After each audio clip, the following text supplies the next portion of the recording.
The world stands accused by Satan, and there is quiet in heaven, all standing around wondering who is going to answer the accusations, who will save mankind and shut the mouth of the accuser. No one moved. Everyone looked at each other with a look that said, I can't go, as I'm just a created being like everyone else around here. So, who am I that I might save mankind? This went on for a while as no one seemed to have the answer. Suddenly there was a loud shout, a roar. The Lion of Judah is going to save mankind. The Son is willing to pay the asking price of a just God. He will do for those what they cannot do for themselves. Now the question comes, why? Why did Jesus agree to go? Some will say he was the only one who was holy and righteous enough to pay the price, and that is true. But what made him agree to go?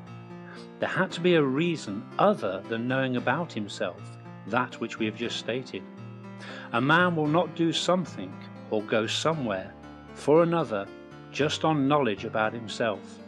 Something bigger than himself must be at work, and the reason for his going needs to be the driving factor behind it. Well, I offer one suggestion, and it is this. Jesus didn't look at the situation through natural eyes. No, he saw mankind and its situation through the eyes of faith, eyes that could see what natural eyes couldn't.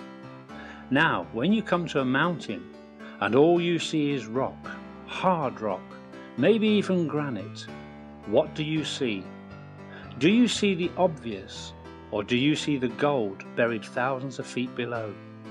What will drive you onwards to spend days, weeks, even months digging, chipping, hammering away?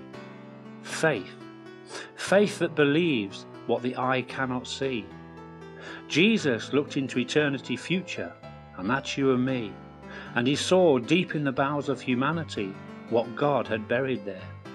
He saw what you and I could become in him.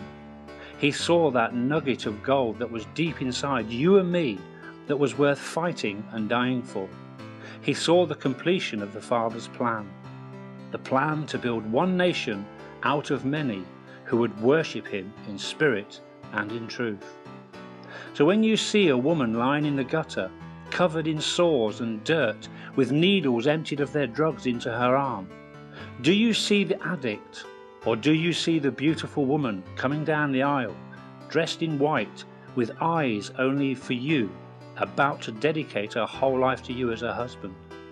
Or the drunk in the corner, covered in sick? What do you see? Do you see the most brilliant scientist who will discover the cure for AIDS?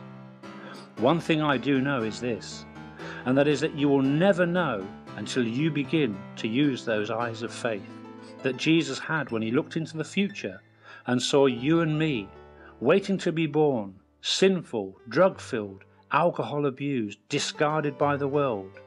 And he knew why he had to pay the price. He knew we were worth it, and it could only be seen through those eyes of faith.